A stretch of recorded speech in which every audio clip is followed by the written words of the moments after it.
Assalamu alaikum, students. That is the part 2 of the centrifugation. In part 2, yesterday we have studied the centrifugation process, principle of the centrifugation, and I told you that if the speed and radius of the rotor is known, we can also calculate the RCF.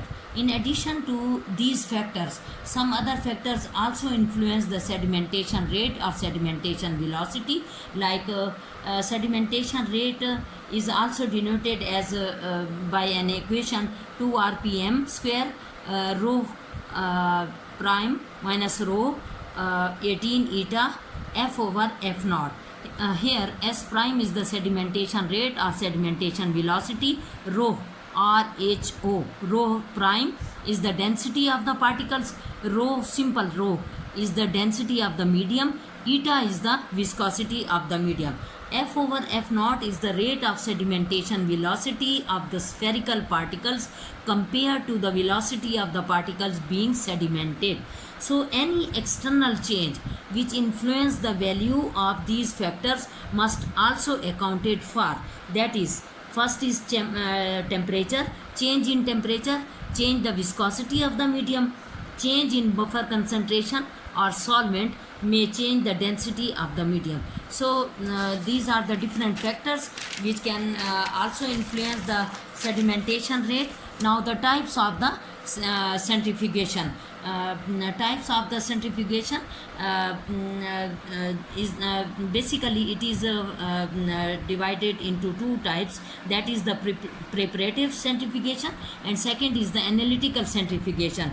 The preparative centrifugation can handle large volume and no optical devices readout here in the preparative, whereas in the analytical uses small volume of the sample built in optical system and use relatively pure sample. So analytical is the type of the centrifugation which carried in which we small quantity of the sample is carried out, and here the optical system is also present, and mostly analytical centrifugation is applied for the pure sample. So the preparative centrifugation is further divided into two: differential centrifugation and density gradient centrifugation. Differential centrifugation and the density gradient centrifugation is further divided into rate zonal centrifugation and isopycnic centrifugation. Rate zonal centrifugation is based on the size of the particles, isopycnic centrifugation based on the density of the particles. So in the rate zonal centrifugation, the sucrose density gradient is used, density gradient, whereas in the isopycnic centrifugation, the cesium chloride density gradient is used.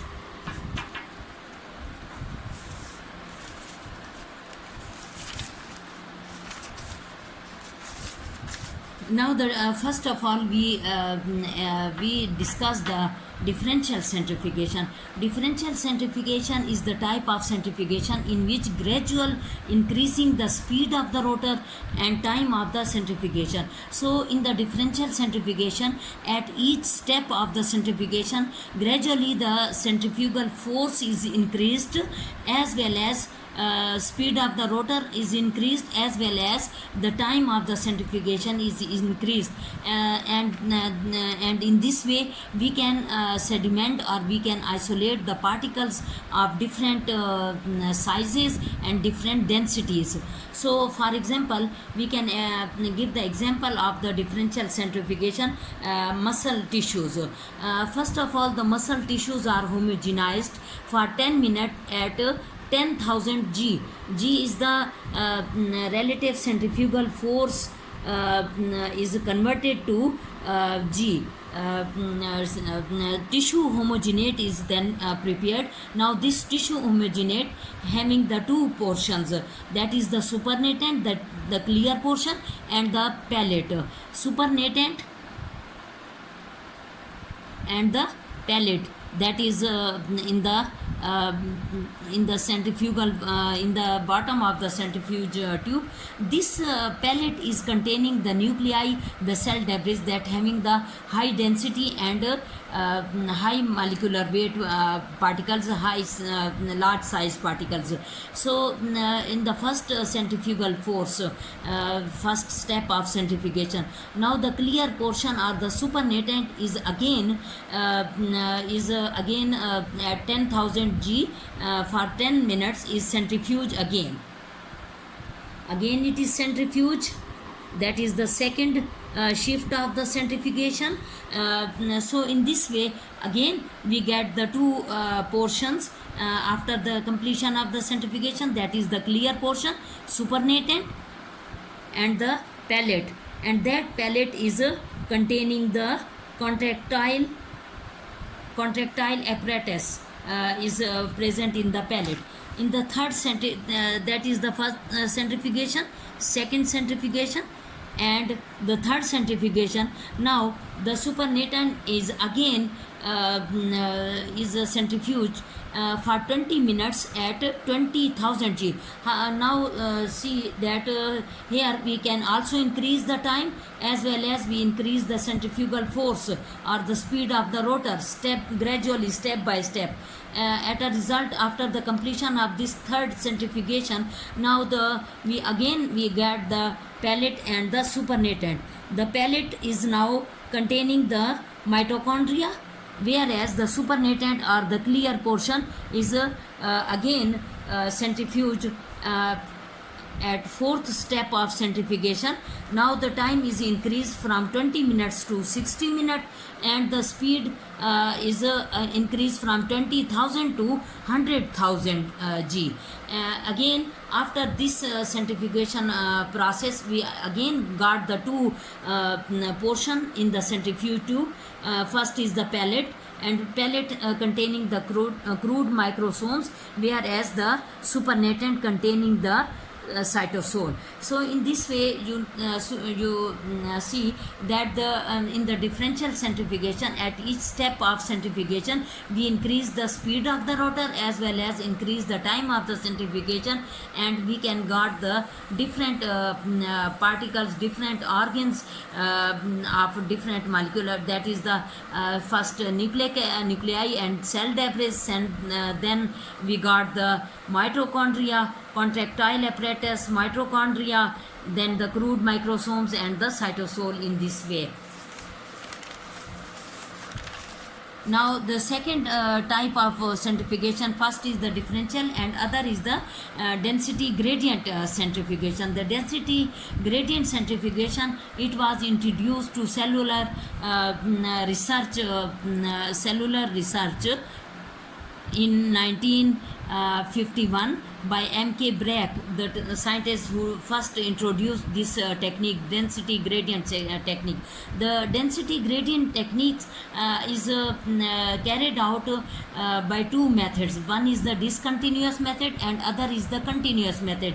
In the discontinuous method, the stepwise gradient is prepared by layering, successive layering of the solution of decreasing density in the centrifuge tube from bottom to top. That is from bottom, successive layering of the solution by decreasing density. At the bottom, greater will be the density, greater than intermediate density, and at the top will be the low density. Second method of the density gradient centrifugation is the continuous density gradient centrifugation, in which the density gradient are prepared by mixing dense and light solution in varying proportion at a continuous stream.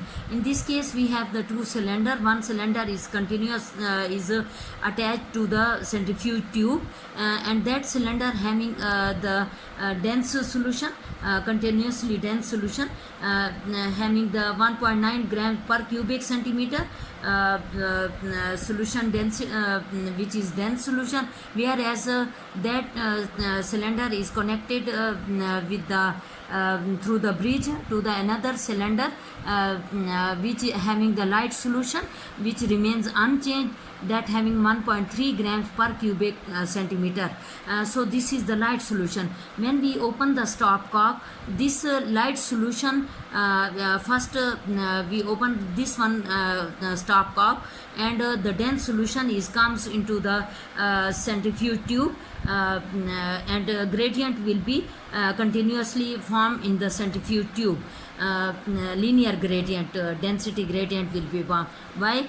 First will be the dense solution will comes, and as the level of the dense solution here in the first chamber is decreased or low, now from the second chamber the light solution is comes, and gradually the dense solution is gradually diluted by the mixing of the light solution, and in this way the linear density gradient is formed in the centrifuge tube. That is high density at the bottom, then intermediate density and the low density. So in this way the continuous density gradient is formed.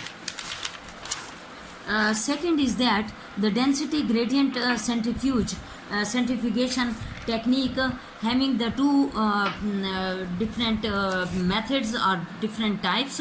First is the rate zonal density gradient, in which the sucrose density gradient is used, whereas the second is the isopycnic density gradient. Iso means same and picnic means density. So here the cesium chloride density gradient is used.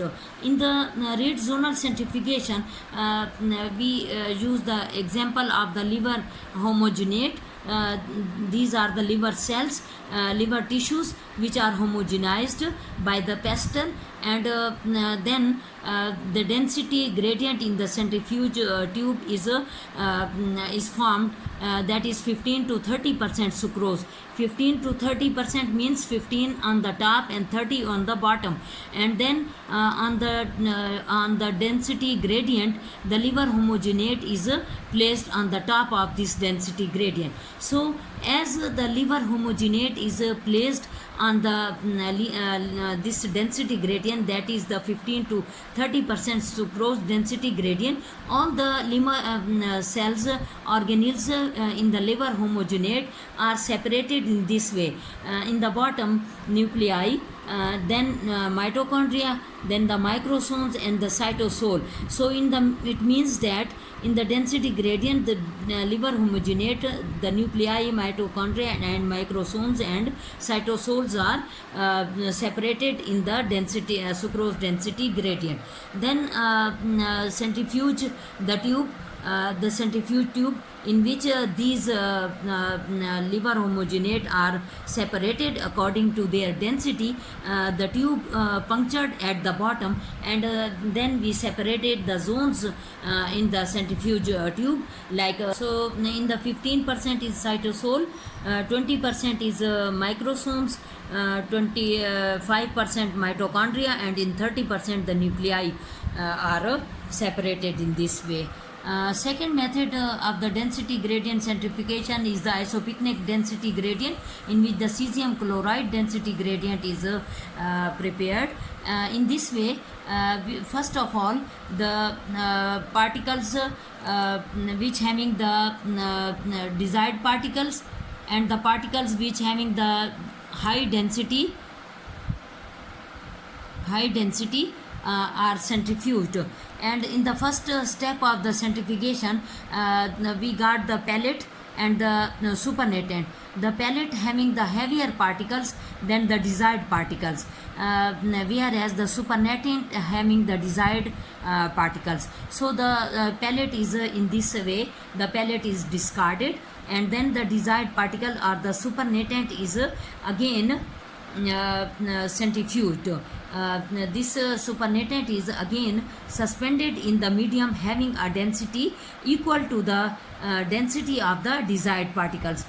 So when the cesium chloride density gradient is made, that having the high density at the bottom, intermediate in the medium, and the low density at the top of the centrifuge tube. and so in this way those particles which have desired particles will remains in the center, whereas those particles which having low density than the desired one will remains in the top of the top of the centrifuge tube, whereas those particles which having heavy density than the desired one will separated in the high density bottom of the centrifuge tube. So HD means high density, MD means medium density, LD means low density. In this way we can separate the particles by applying the density gradient equal to the density of the particle desired particles. So those particles which having low or below in the density or the heavier density will be separated from the desired particles. Okay, Allah Hafiz. If you have any question, kindly ask.